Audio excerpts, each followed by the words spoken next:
เราได้ยินชื่อชนชาติมอญมาเนิ่นนานแต่มีใครรู้บ้างคะว่าชาวมอญคือใครมาจากไหนแล้วทำไมเนี่ยบางคนถึงกล่าวกันว่าชาวมอญคือชนชาติที่ไร้แผ่นดิน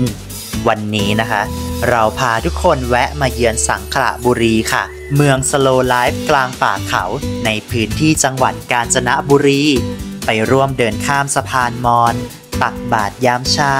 ดื่มด่ำกับธรรมชาติยามฝนพรำและก็เรียนรู้ประวัติศาสตร์ท้องถิ่นพร้อมๆกันได้เลย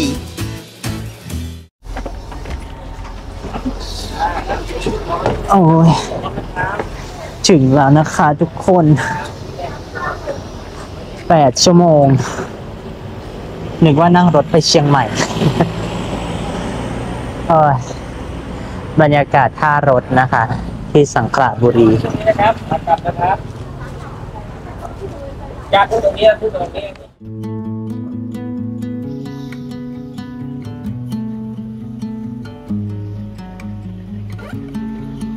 เอาของขึ้นเลยเริ่มเลย2 เที่ยวได้ป่ะถ้า2 เที่ยวก็ได้2 เที่ยว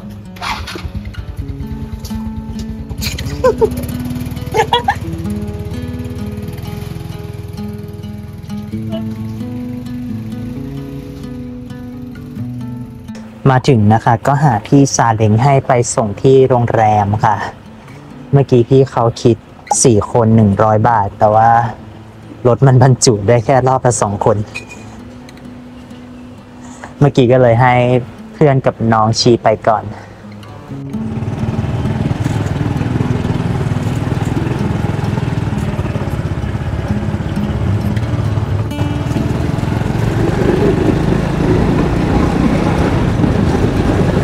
ฝนก็คือตกลงมาพอดีนะคะทุกคนแต่ยังดีที่ตกแบบเบาๆเนาะ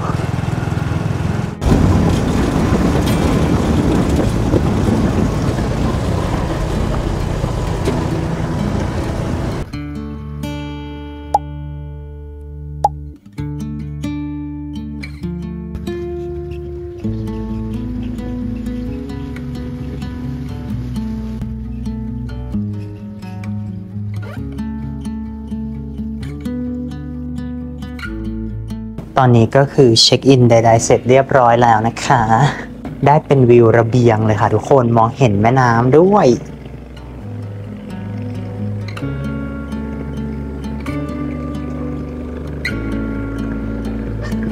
แล้วก็นู่นสะพานมอญอยู่ตรงนู้นใกล้มากอันนี้นะคะห้องของเราจ่ายมาในราคาคืนละ450ค่ะทุกคนแต่ว่าเขาจะไม่มีแอร์เนาะแล้วก็เป็นห้องน้ำรวมก็ประมาณนี้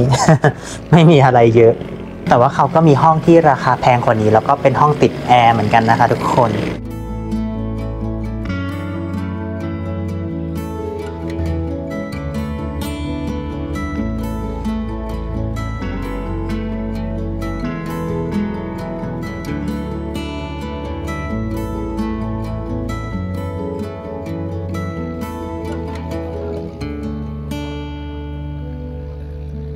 อยู่ใกล้กับสะพานมอญมากแต่ดูทรงแล้วดิฉันน่าจะตกน้ำก่อนนะคะถ้าเดินไป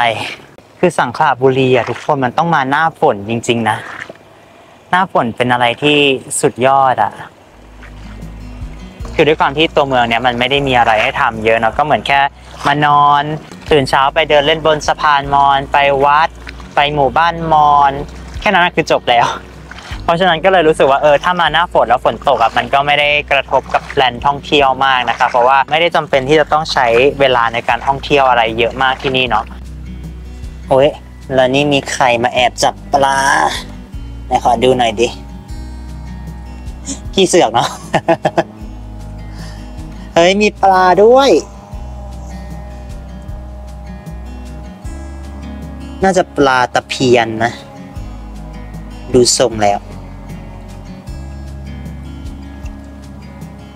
แล้วพูดยังไม่ทันขาดคำนะคะทุกคนว่าต้องมาหน้าฝนเนาะฝ ฟ้ามืดครึ้มเลย คือตั้งเขามาแต่ไกลเวอร์ดู ฉันว่าคืนนี้ไม่น่ารอดนะคะ กระหน่ำแน่นอน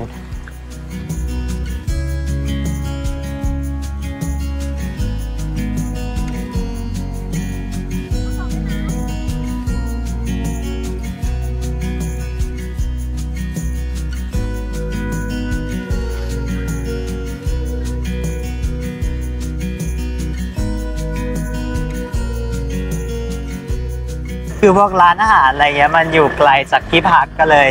เช่ามอเตอร์ไซค์เลยวันละ200 บาทค่ะ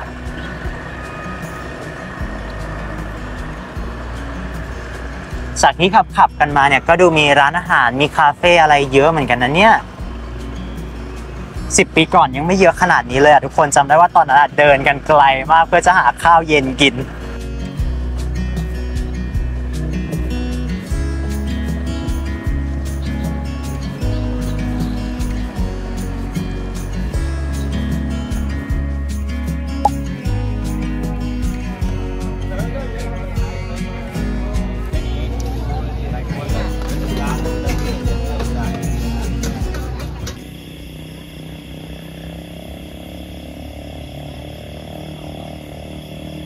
มอร์นิ่งค่ะทุกคนตอนนี้นะครับเป็นเวลา 5:58 นาทีตามกำหนดการก็คือว่าเราจะต้องนะครับไปนั่งเรือแล้วก็ไปที่วัดเพื่อที่จะไปตักบาตรทำบุญวันพระนะคะวันนี้เป็นวันอาสาฬหบูชาเราก็ตรงกับวันเข้าพรรษาด้วยแต่ไม่รู้ว่าพระเจ้าเนี่ยรักฉันหรือเปล่านะคะทุกคนเพราะว่าตอนนี้ตื่นเนี่ยก็คือง่วงมากแล้วก็คิดในใจเขาว่าไม่อยากไปเลยทำไมฝนไม่ตกสักพักหนึ่งฝนเดลงมาเลยจ้า แต่คือบรรยากาศยามเช้าดีมากค่ะทุกคน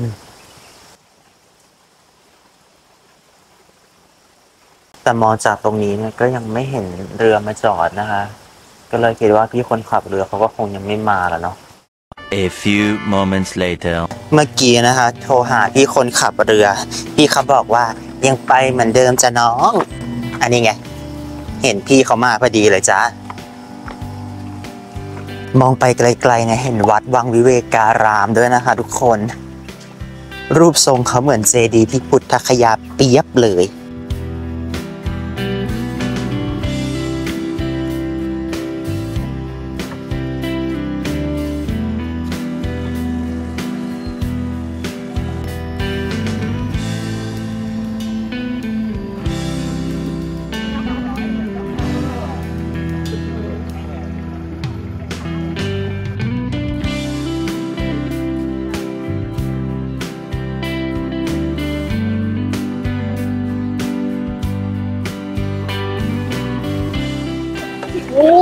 อะไรวิวฝั่งนู้นสวยมากทะเลหมอกสมใจมากค่ะที่รักใช่เพราะฝนตกเมื่อกี้เลยเมื่อกี้พี่เขาบอกว่าพระมา7:30ใช่ไหม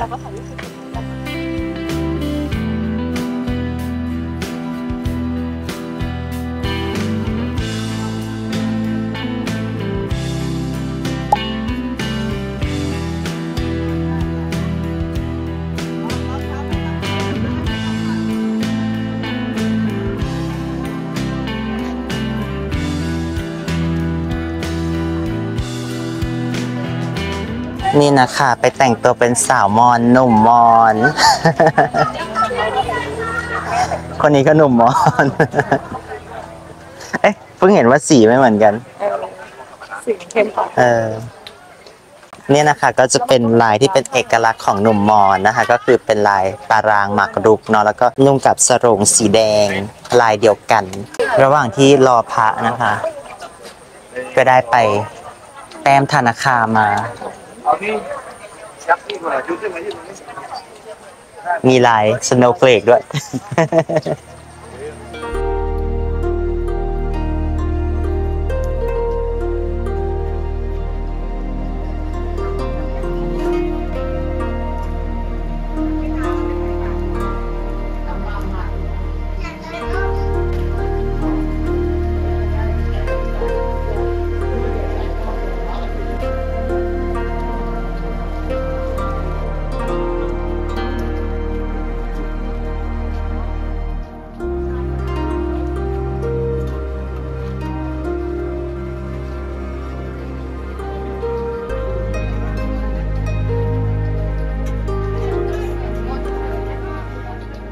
หลังจากที่ไปตักบาตรพร้อมกับสายฝนอันชุ่มฉ่ำนะคะ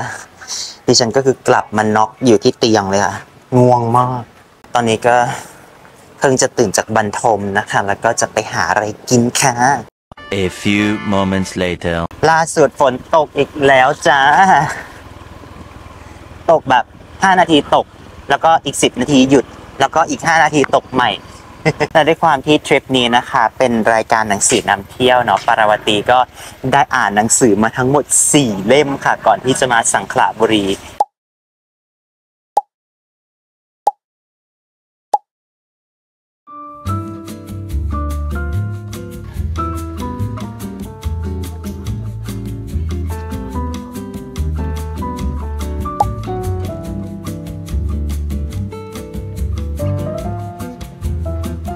สาเหตุนะคะที่ปาราวตีเลือกอ่านหนังสือ4 เล่มที่โชว์ให้ดูก่อนหน้านี้ก็เพราะว่าสังขละบุรีเนี่ยเขามีชุมชนมอญที่ใหญ่มากๆอยู่ที่นี่นะคะเมื่อ10 ปีก่อนนะทุกคนตอนที่ปาราวตีเรียนอยู่ใช่ไหมมหาลัยมันเป็นเทรนด์นะทุกคนคือในพันทิปอะทุกคนจะต้องโพสต์เรื่องการท่องเที่ยวที่สังขละบุรีแต่ช่วงนี้เนี่ยมันก็เริ่มหายไปแล้วเนาะไม่ค่อยเห็นใครโพสต์เกี่ยวกับสังขละบุรีเท่าไหร่รอบเนี้ยมาก็เลยรู้สึกว่าอยากจะทำความเข้าใจชุมชนชาวมอญว้ายเกือบตายอ่ะทุกคนขาติดล่องก็เลยอยากที่จะทำความเข้าใจชุมชนชาวมอญมากขึ้นเนาะเพราะว่าปาราวตีเองเนี่ยก็รู้จักชุมชนชาวมอญเนี่ยมาสักพักแล้วจริงๆแถวบ้านเนี่ยที่พนมสารคามก็มีเหมือนชุมชนชาวมอญเหมือนกันว้ายฝนตก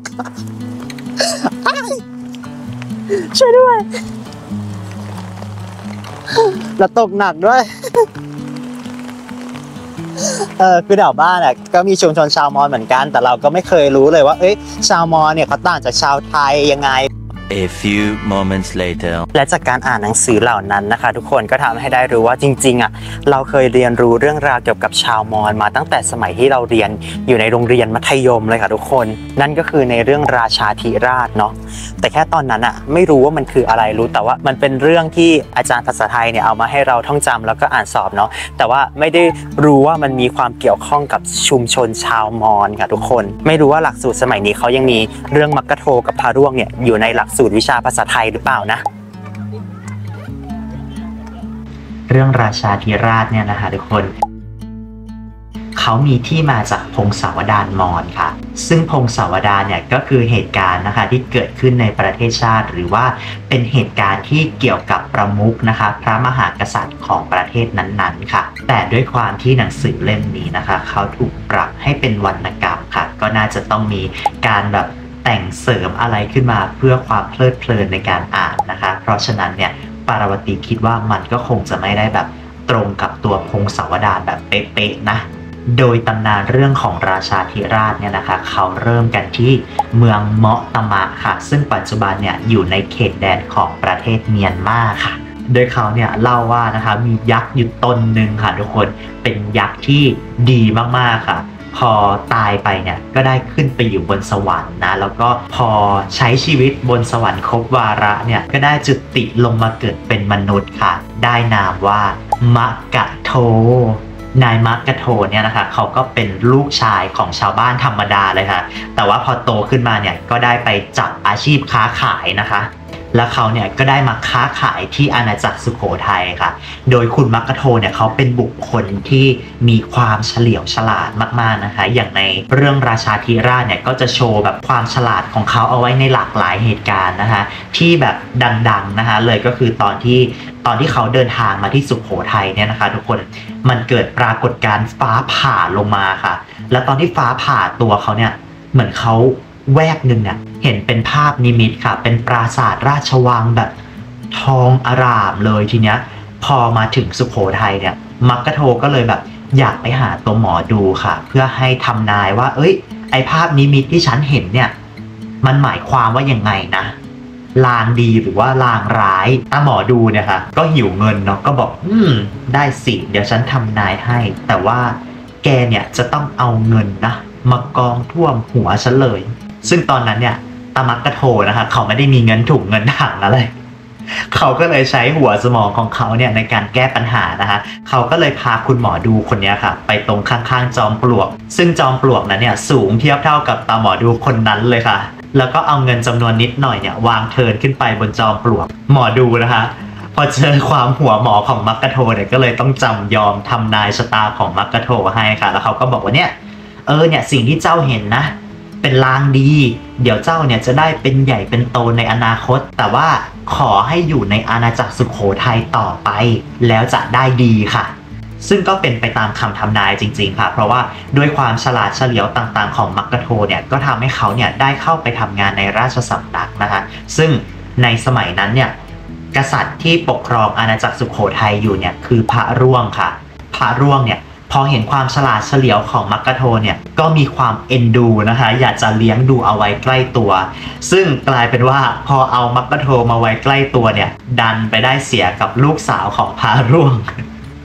แล้วก็พาลูกสาวคนนี้นะคะหนีกลับไปยังเมืองเมาะตามะค่ะเพราะว่ากลัวว่าถ้าพาร่วงรู้ข่าวนี้เข้านะคะเขาจะโดนประหารชีวิตค่ะก็เลยหนีไปเลยทีนี้เนี่ยพอเขากลับไปอยู่ที่เมืองเมาะตามะเนาะเขาก็ได้แบบเริ่มมีบทบาทในเมืองนั้นมากขึ้นจนถึงจุดหนึ่งเนี่ยเขาก็สามารถยึดตำแหน่งเจ้าเมืองเมาะตามะขึ้นมาได้ค่ะแล้วก็เหมือนกับสถาปนาตัวเองเป็นเหมือนกับราชวงศ์ใหม่ของทางแถบนั้นเนาะและเนี่ยแหละค่ะก็เลยเป็นต้นต่อมาเรื่อยๆนะคะของเรื่องราชาธิราชก็คือเรื่องของกษัตริย์ที่อยู่ในราชวงศ์ของนายมักกะโทนี้นะคะเนื้อเรื่องในวรรณกรรมเรื่องนี้เนี่ยก็จะเป็นเรื่องของการสถาปนาปฐมกษัตริย์ของราชวงศ์มอญนะคะและหลังจากนั้นเนี่ยชาวมอญเขาก็อยู่ทางฝั่งภาคใต้ของพม่าเนี่ยเรื่อยมานะคะจนกระทั่งวันหนึ่งกษัตริย์ฝั่งพม่าเนี่ยเขามาตีเมืองมอญจนแตกพ่ายไปค่ะก็เลยทำให้ชาวมอญเนี่ยกระจัดกระจายไปอยู่ตามที่ต่างๆในละแวกใกล้เคียงค่ะแต่ว่าประชากรส่วนใหญ่เนี่ยก็ยังยึดพื้นที่ในเขตแดนของพม่าเนี่ยเป็นที่อยู่อาศัยเหมือนเดิมนะคะแล้วจนกระทั่งเวลาผ่านไปนะครับพม่าเนี่ยก็ถูกยึดครองนะคะกลายเป็นดินแดนอาณานิคมของประเทศอังกฤษไปซึ่งในช่วงนั้นเนี่ยทางอังกฤษเองเขาก็ไม่ได้ทำดีอะไรกับพม่ามากมายนะคะทุกคนตามฐานะของประเทศที่อยู่ใต้อาณานิคมเนาะคนพม่านะคะแล้วก็ชนกลุ่มน้อยต่างๆที่อยู่ในเขตแดนของพม่าเนี่ยซึ่งมีทั้งมอญไทยใหญ่กะเหรี่ยงนะคะแล้วก็โรฮิงญาที่อยู่ทางรัฐยะไข่นะคะเขาก็เลยร่วมมือกันชั่วคราวค่ะโดยในตอนนั้นเนี่ยเหมือนทางการฝั่งพม่าเองเนี่ยเขาก็ให้สัญญาประมาณว่าถ้าเกิดชนกลุ่มน้อยเหล่านี้เนี่ยช่วยกันร่วมมือร่วมใจทำเพื่อประเทศชาติแล้วเนี่ยเมื่อได้รับเอกราชมานะคะก็จะให้เหมือนกับตั้งรัฐอิสระเป็นของตนเองค่ะแล้วก็จะให้รัฐต่างๆเหล่านั้นเนี่ยปกครองตัวเองนะคะเป็นระยะเวลาหนึ่งแล้วถ้าหลังจากนั้นเนี่ยแต่ละรัฐสามารถปกครองตัวเองได้แบบนี้ต่อไปเนี่ยก็จะให้แยกออกมาเป็นประเทศอีกประเทศหนึ่งไปเลยแต่พอเขาได้เอกราชมาแล้วเนี่ยนะคะก็กลายเป็นว่าตัวหัวหน้าของฝั่งพม่าที่เขาไปเจรจาเรื่องนี้กับชนกลุ่มน้อยต่างๆเนี่ยดันถูกลอบสังหารแล้วผู้นำคนใหม่เนี่ยเขาก็รู้สึกไม่เห็นด้วยกับนโยบายการประนีประนอมเนาะเรื่องที่จะให้ชนกลุ่มน้อยต่างๆเนี่ยมีพื้นที่อิสระของตัวเองนะคะก็เลยถูกปัดตกไปนั่นเองแล้วก็กลายเป็นว่ามีความบาดหมางกันถึงขั้นแบบต้องทำสงครามต้องนองเลือดกันเลยค่ะทุกคนทีนี้มันก็เลยเป็นเหตุให้บรรดาชนกลุ่มน้อยต่างๆเหล่านั้นเนี่ยที่เขาไม่ยอมแล้วเขาก็ดื้อแพ่งเนี่ยนะคะก็เลยต้องอพยพย้ายหนีออกมาจากประเทศพม่ากันค่ะแล้วก็ส่วนหนึ่งเนี่ยก็ย้ายเข้ามาในแถบสังขละบุรีของประเทศไทยเรานั่นเองและด้วยสาเหตุนี้นะคะทุกคนก็เลยทำให้ชาวมอญในปัจจุบันเนี่ยไม่มีประเทศอยู่เป็นของตัวเองต้องกระจายไปอยู่ตามประเทศที่อยู่ในละแวกรอบๆแทนนะคะเขาก็เลยเรียกกันว่ามอญชนชาติที่ไร้แผ่นดินค่ะ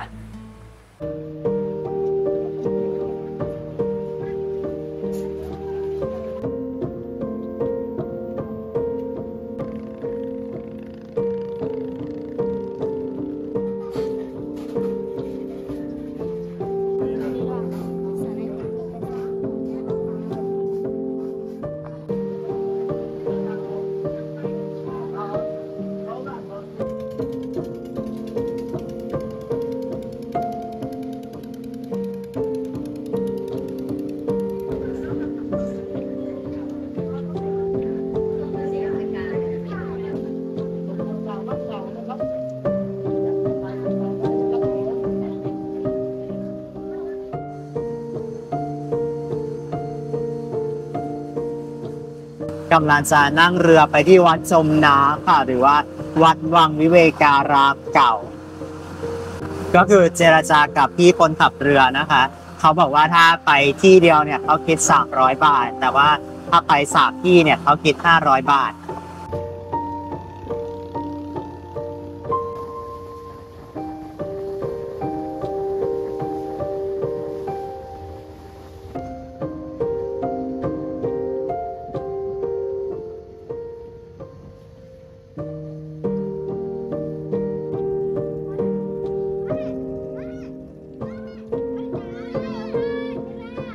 แสดงว่าช่วงนี้เนี่ยน้ำยังไม่เยอะนะคะ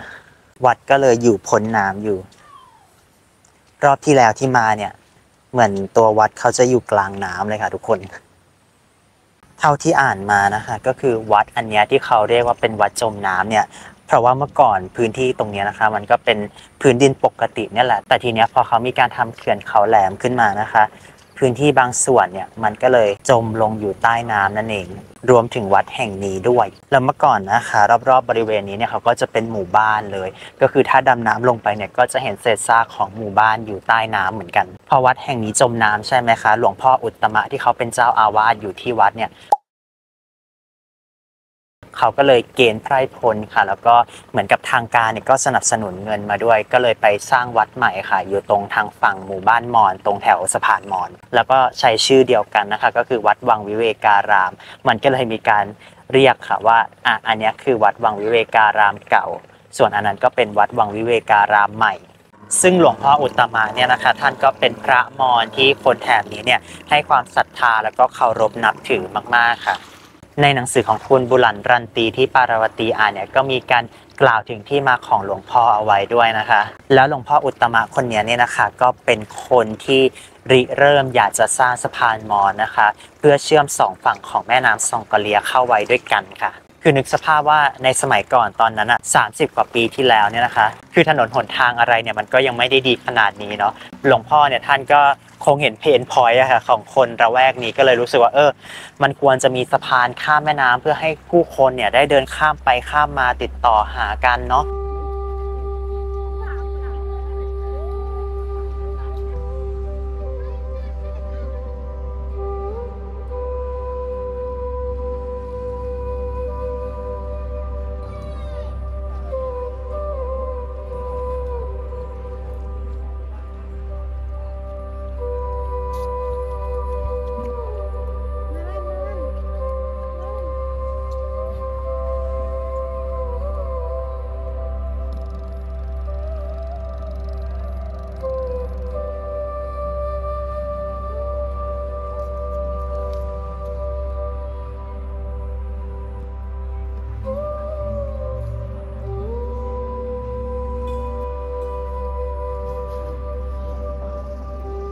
ได้กลับมาสังขละบุรีรอบนี้นะคะก็ดีเหมือนกันค่ะทุกคนเพราะว่าเมื่อ10 ปีก่อนตอนที่ปารวตีมา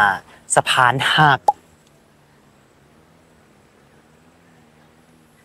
รอบนี้เนี่ยก็เลยได้มาเดินสะพานมอญสมใจอยากแล้วค่ะทุกคน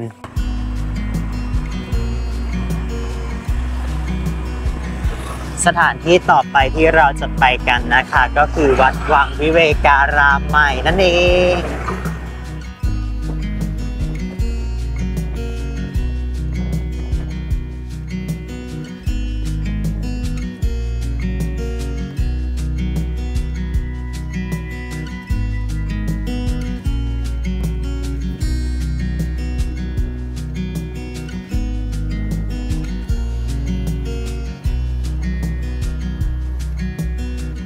อาคารอันนี้เหมือนวัดในพม่าเลยอะทุกคนเวอร์มากข้างหน้านี้ก็จะเป็นตัวโบสถ์นะคะทุกคนตรงหน้าบันเนี่ยเขาจะเป็นรูปของเจ้าชายสิทธัตถะนะคะตอนที่ปลงผมวัดเงียบมากอะ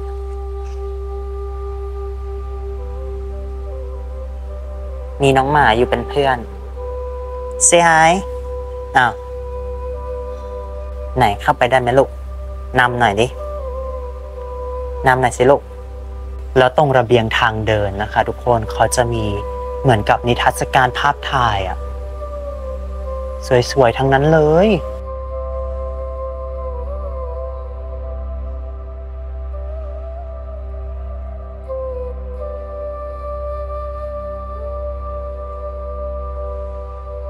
าพสวยๆเยอะมากค่ะทุกคนแต่ตอนนี้คือไม่ไหวแล้วยุงห่ามมากและยุงตัวใหญ่มากตบยุงในวัดนี่บาปไหมพอเห็นพวกรูปปั้นหงส์ในวัดนะคะทุกคนก็นึกได้ถึงเรื่องที่อ่านในหนังสือมานะคะซึ่งอันเนี้ยเขาพูดตรงกัน3เล่มเลยก็คือว่าสัญลักษณ์ของชาวมอญเนี่ยเขาจะใช้รูปหงส์นะคะเป็นสัญลักษณ์แล้วก็ธงชาติมอญเนี่ยก็จะเป็นหงส์สีทองอยู่ตรงกลางธงที่พื้นสีแดงค่ะแล้วสาเหตุที่สัญลักษณ์ของชาวมอญต้องเป็นรูปหงส์เนี่ยมันก็สืบเนื่องมาจากเมืองหลวงในสมัยก่อนของเขาค่ะนั่นก็คือเมืองหงสาวดีค่ะแต่ว่าคนไทยเราจะติดภาพจำว่าหงสาวดีเป็นของพม่าเนาะในสมัยพระนเรศวร